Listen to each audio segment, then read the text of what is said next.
Hi, welcome back to Comms 10 Interpersonal Communication, and I hope you are enjoying the apocalypse. I hope you know I'm just joking. I hope you're all doing okay during a global pandemic. It's been really a something, hasn't it? I wish I could see you all. This is absolutely crazy. So this is going to be my first lecture by myself on Zoom. So I'm talking to myself in a mirror. Wish you were all in front of me. It'd be a lot more fun. So what you're going to want to do is, I already gave you notes on this on the announcement. So before we start this lecture, you want to have some blank note paper and a pen or a pencil so you can take notes. And I want you to take notes for life. So it's not because of a test or a paper or anything like that. So we're going to take notes for life. You want to have page 48 in your packet, because then I'll be moving and you'll be able to take notes right onto the packet, and you'll have the structure of the lecture there. And then you're also going to want to have page 33 marked in your packet, because we're also going to have homework assigned for page 33. And then this is what we're going to do, what you need to know for Zoom on Thursday, which hopefully you got the invite for that. So today's lecture is on relationships and conflict with romantic partners. So this is a really important part of our class. One quick announcement that I didn't get on the board was that we were going to have another paper due, and I just simply can't do it.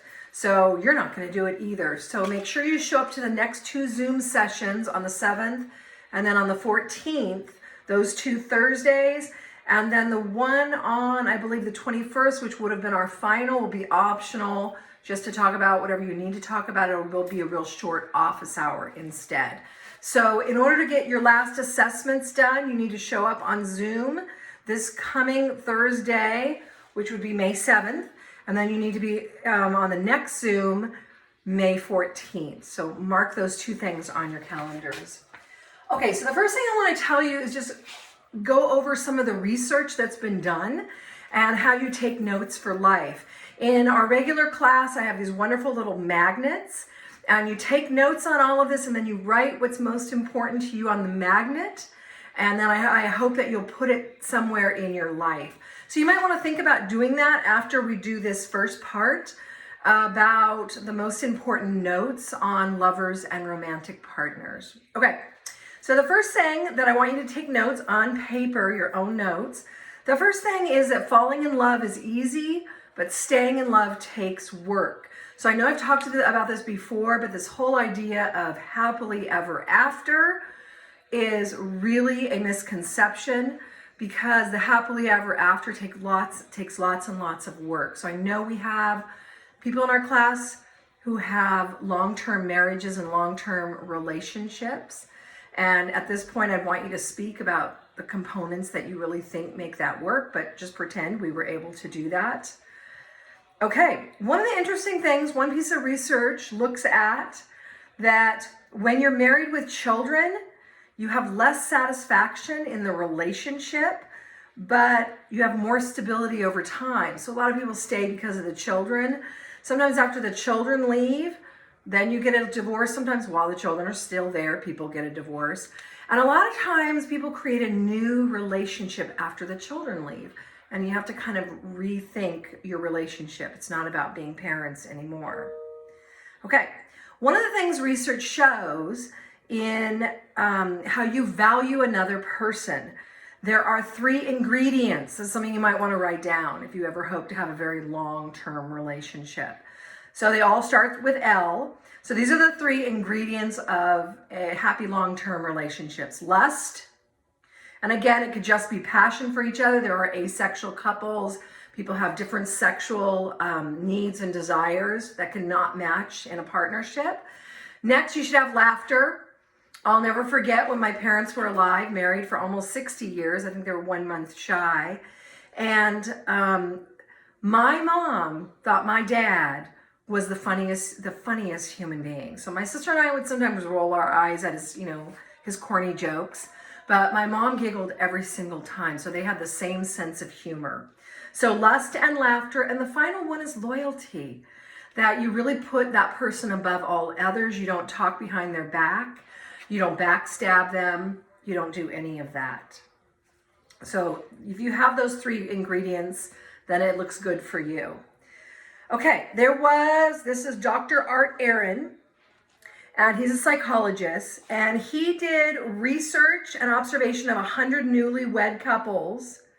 And what he found was happy couples argue all the time. So write that down.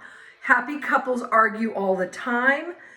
The real key is that you pull back on the emotional hurt.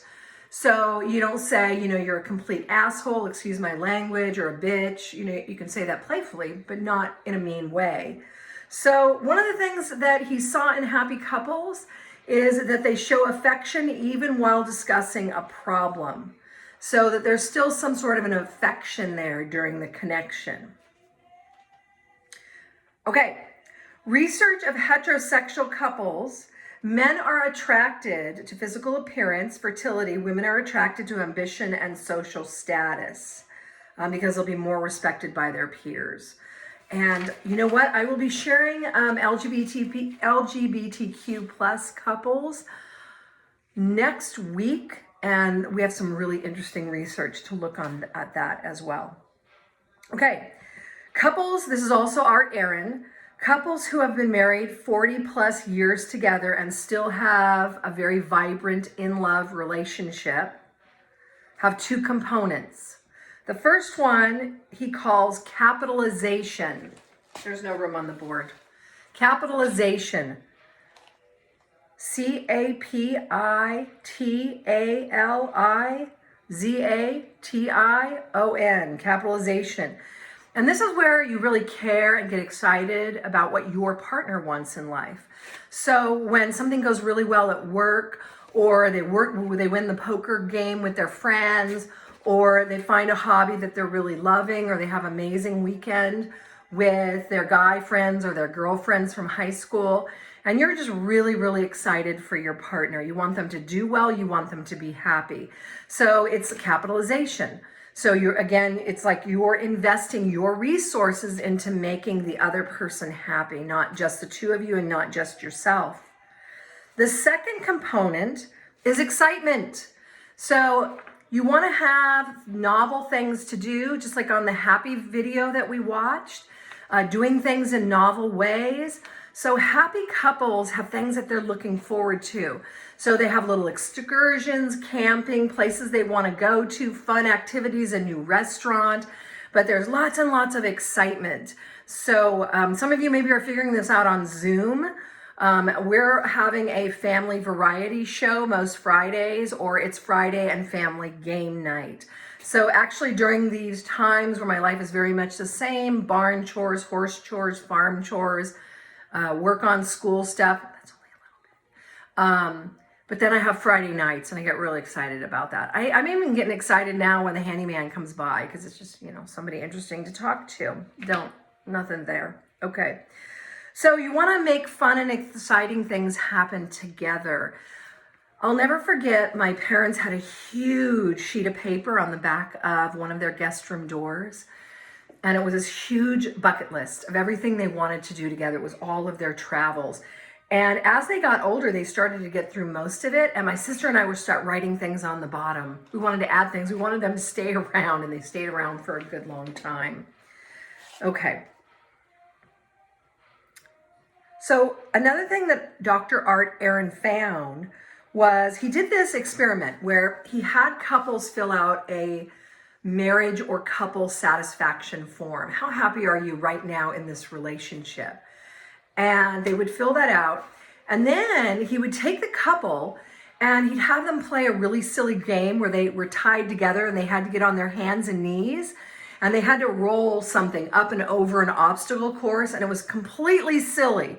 And they were supposed to do it in under 2 minutes. And the whole thing was rigged so that they would always finish in time and feel like they won.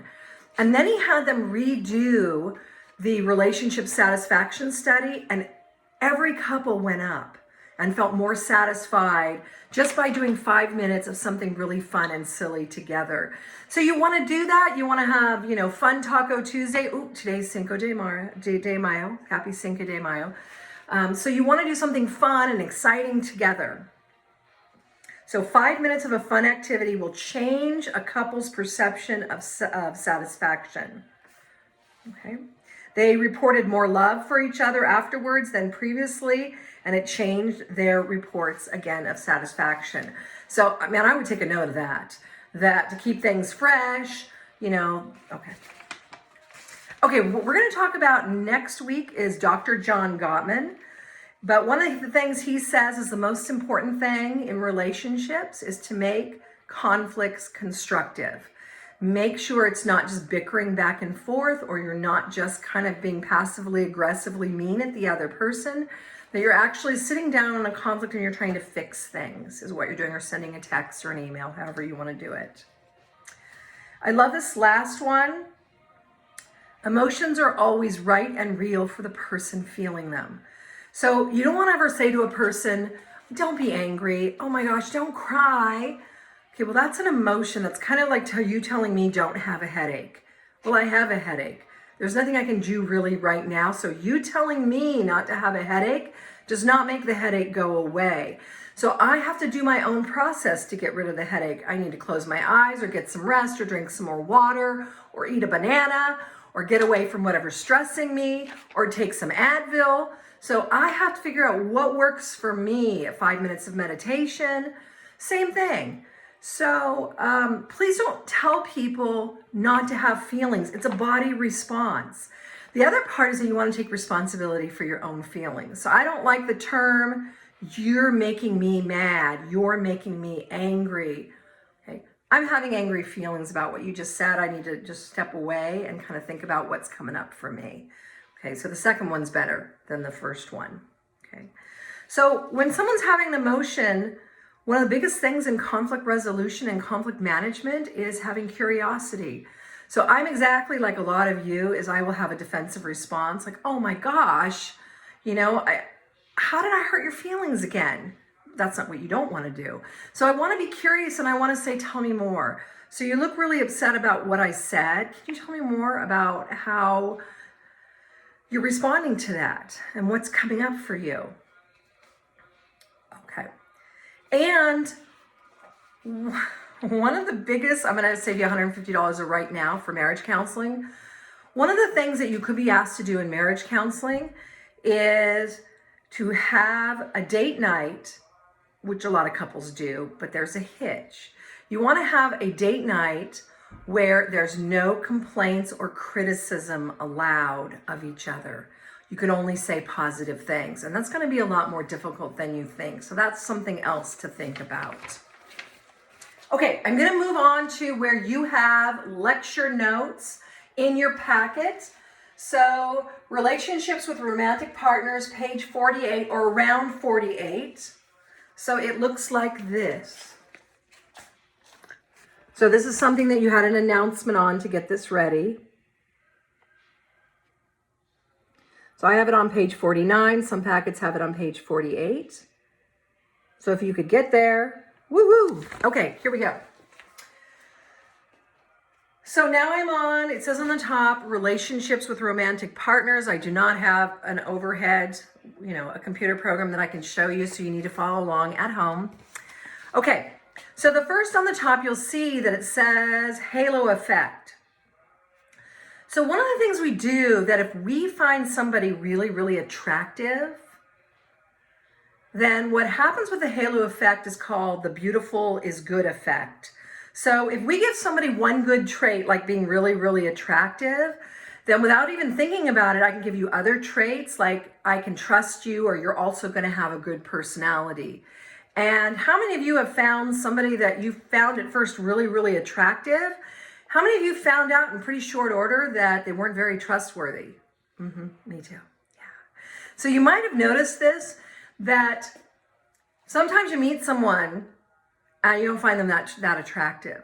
And then as you get to be friends and you hang out, all of a sudden it's like, you're kind of scrumptious over there, right? Because they have a lovely heart. And all of a sudden, a feature that you may not have found as attractive, you don't even notice it anymore. For a lot of women, it's because the guy is shorter than you. So it could be a lot of different reasons of attractiveness. Okay. The next one, similarity and attraction theory. Birds of a feather flock together. So sometimes, and there's already students in my classroom, you could actually be a different ethnicity than I am, but your face shape looks like family members that are in my family that I adore. So on the first day of class, there were certain ones of you that I liked right away, and it was simply because of your face shape. So people that we look similar to in some way, sometimes, again, it's called similarity and attraction. So if somehow I see you communicate in a similar way, you look in a similar way, all of those kinds of things, I can just decide that I'm attracted to you because of those things. And then social attribution theory is one of my most favorite theories. Social attribution theory looks at the difference between personality trait and situation. And there can be a difference between those two. So I don't commute anymore because we're on shelter in place. But when I used to drive from the Grass Valley area into San Jose, stay for 2 nights, then drive home again to teach, sometimes I would drive really, really fast. Okay, now for me, I would say that's situational because I'm commuting a long distance. It's really important that I'm on time. Now, if you pass me going 90 miles an hour in the slow lane and then come back, then what I can do is I can say that's a personality trait. You're an idiot. You're a moron. You're a bad driver. So I just want to show you that when I do something, I might say, oh, well, I have a good reason for doing that. But when you do the exact same thing, I give it to you as a personality trait. And that's one of kind of the roots of prejudice, is that at any time I could pick out any gender or ethnicity and say, oh my gosh, blank is a bad driver. Okay, because I'm simply using that one situation to prove my whole point, okay? But when I do the exact same behavior, I cut somebody off without putting on a blinker, it was situational, okay? I needed to get to the hospital to visit a relative. I'm not an idiot driver, okay? So that is attribution theory. How do we attribute behavior to other people? Are you kinder on yourself or harder on yourself? Are you kinder to other people or are you harder than other people? Okay, if you look on your page, what we want to go to next is the dark side of relationships. Again, this is one of the reasons I won't use a formal textbook, is because they don't cover the dark side, and I would make a whole chapter at least on it. So the first thing is that people do a lot of really mean and nasty things in relationships. I've done horrible things, not horrible, but I have said mean things and acted out in ways, much younger years, don't have a lot of energy to do that now. But we've all done this. Maybe you've been a little dishonest. Maybe you've been more than a little bit dishonest, okay? Maybe you were with somebody who was very dishonest. But it happens all the time. We all have friends and family stories of horrible stuff that happen with married and dating people, okay? So the first one is deception. So people lie to each other in relationships. Look at all the online lying. You go to meet somebody and they're much older, fatter, weirder, okay? Or in some, they're different than what you expected. So people deceive each other in relationships. They're not honest about their past. They say they've been married a couple times, they've been married 8 times. We know this. There's so much of this out there. Okay, the next one is betrayal. And this is both sexual infidelity, but it also includes emotional infidelity. So you are dating someone or even married to somebody and you're going through something and you've really asked them, please don't share this with anybody. And they tell their friends or they tell family members, who then bring it up, and it can be very, very hurtful. So it's being disloyal. And then remember, that was one of the 3 ingredients, was loyalty. So this is the opposite, is betrayal. Okay, next is jealousy. So a lot of times in relationships, there's jealousy. So sometimes they can even be jealous of their close friends. So it doesn't always have to be sexual or attraction kinds of jealousy. You can be jealous over the time, or you could be jealous over their children from another marriage. It takes up so much of the time that you wanted to have with that person, okay? Or they're jealous of all the time you need with your children. So there's all different kinds of jealousy. There can also be jealousy that one person has a much better career or is much happier family. I mean, there's all types of jealousy.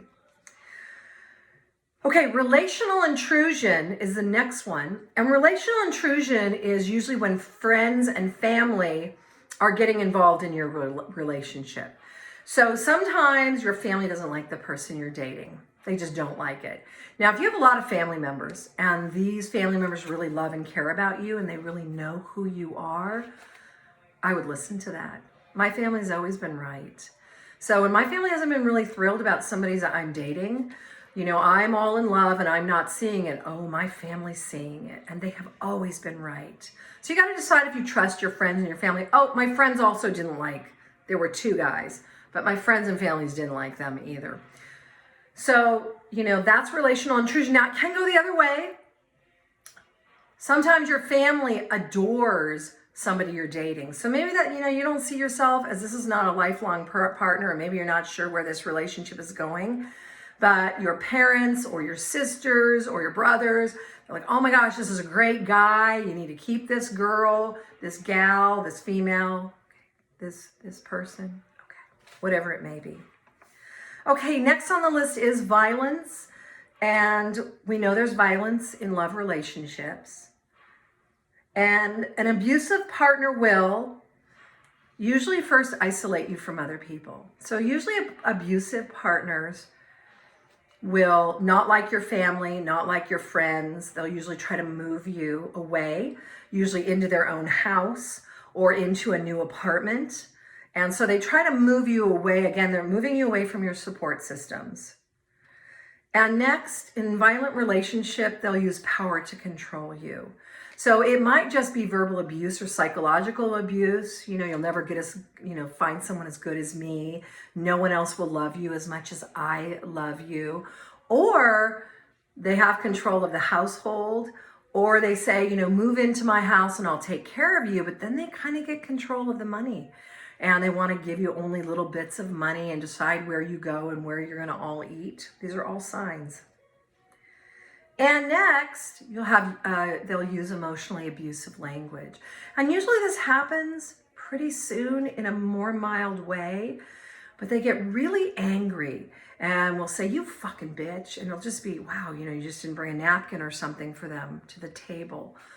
And this can be in all relationships, LGBTQ, and it can also be women against men as well as men against women. We all know that.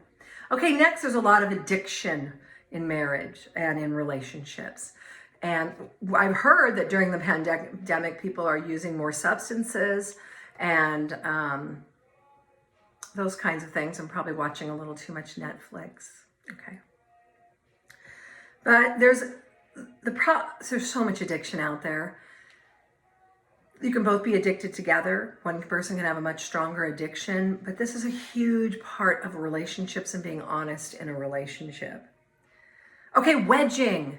What do you think wedging means? Think about that for a minute. I love this one. You're going to love this. You're going to recognize this. So wedging is when the person you're dating, there's somebody else out there. Usually it's an ex, and they're trying to wedge their way into your relationship. So you may be in a relationship and their significant other keeps texting, or they'll just love everything they post on Instagram. So they continually try to make their presence known. So it can be digitally, they can show up or be at the same places or need your ex's help for something. Sometimes they share children and they're very needy and have questions.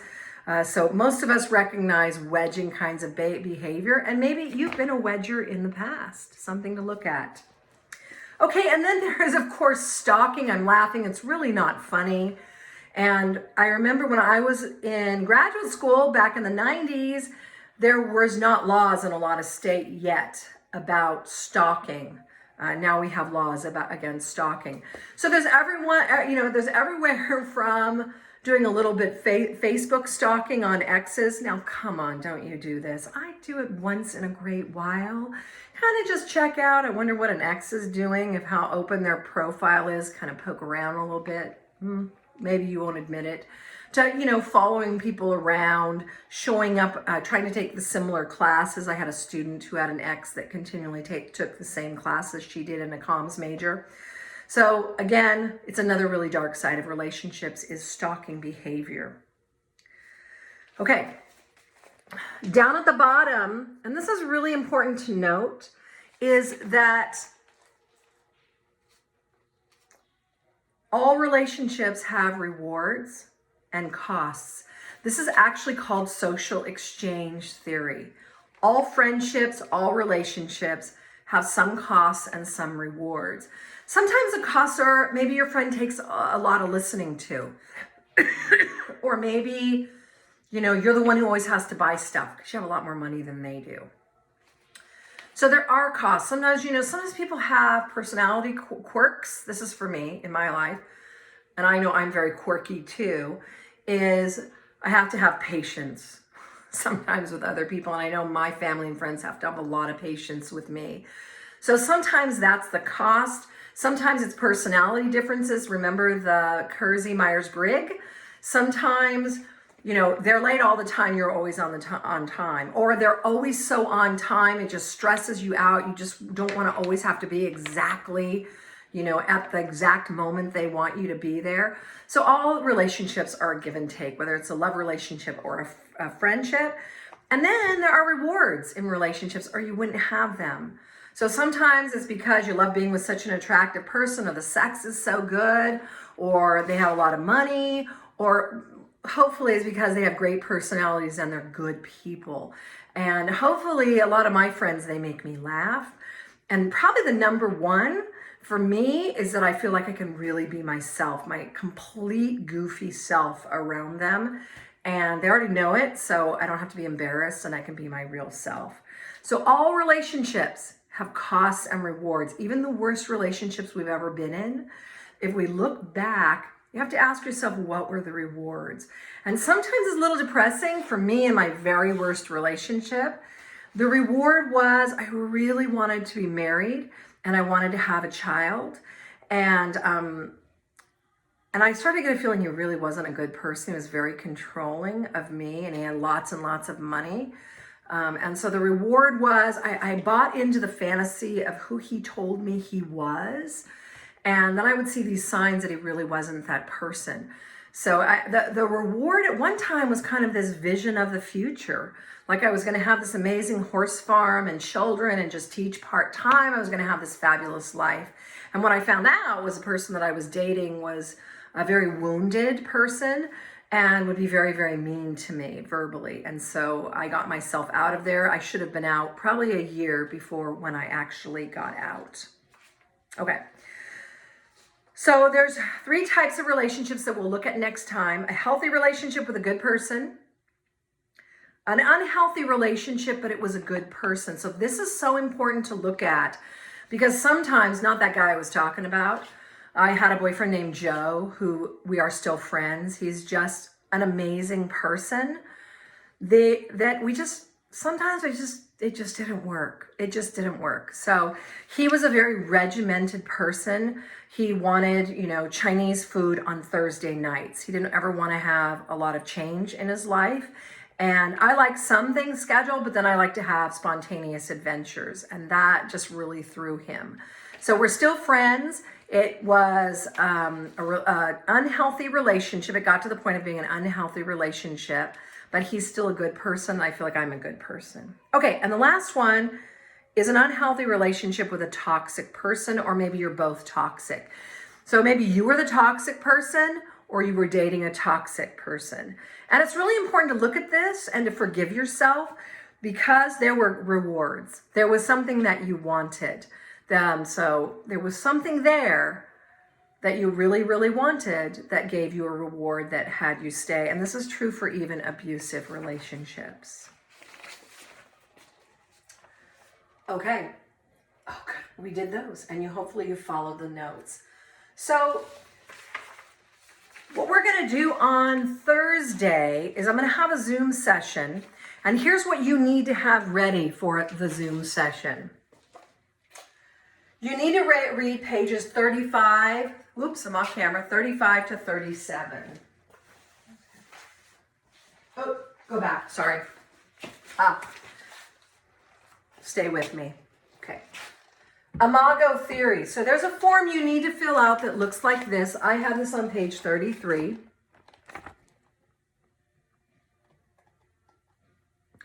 And what you need to do is there's many boxes on the top, and these represent your caretakers when you were a child. I don't know what your family situation was. So I had a mother and father that were together for 60 years. So I would only fill out 2 of the boxes, there and there, okay?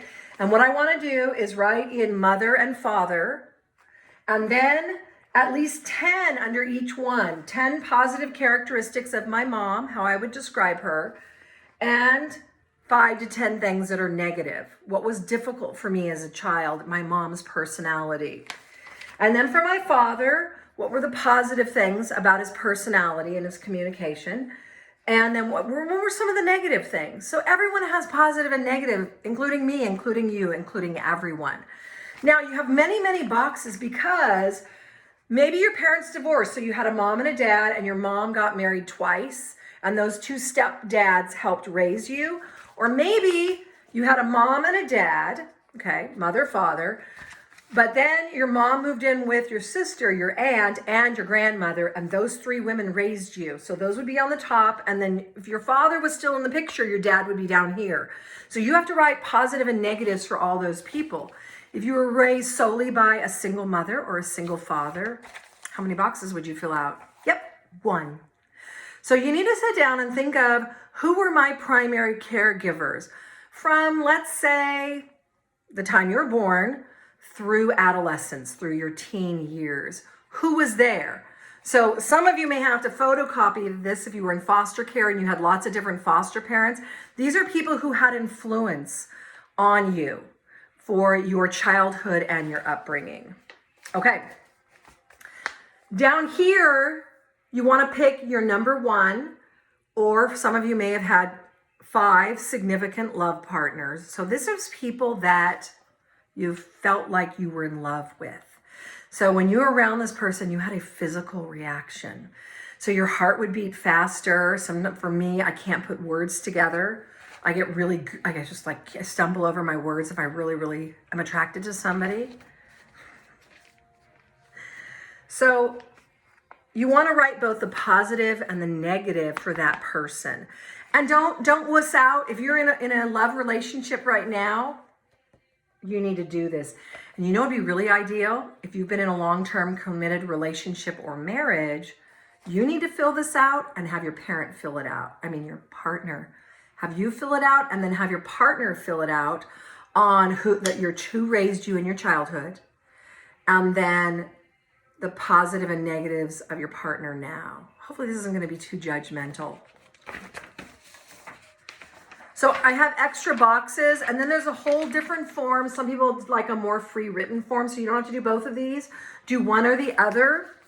So this is more if you have, just 2 parents and then a partner, and then you should do yourself. And this is about you in relationships. So you're not going to be surprised by this.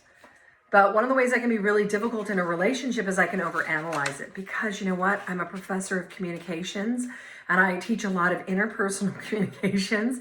So I'm always applying theory. It's going on in my mind while I'm having an argument with a partner. I'm actually thinking of what stage of relationship and how the Harville Hendricks stuff and the Gottmans some of my partners have not appreciated that. Surprise there, I know. Okay. So that's what you want to do for next class, is fill out the forms, the positive and the negatives of all of the people who brought you up. And we're going to process this on Thursday on Zoom. Okay, so what you want to do also, I'm giving you a lot of homework. You want to do Imago theory, fill it out on page 33 in your packet.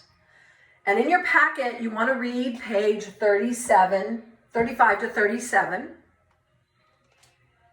And then you want to fill out pages 52 to 54. So So when you show up on Thursday, you're just going to get the credit for all of these assessments. 52 to 54 is, again, if you have been in a long-term relationship. Oh, I need to go back to Imago to go the Harville Hendricks. Some people have never been in a love relationship. So on this form, still fill out your parents and think of a person. Maybe it didn't turn out to be a relationship.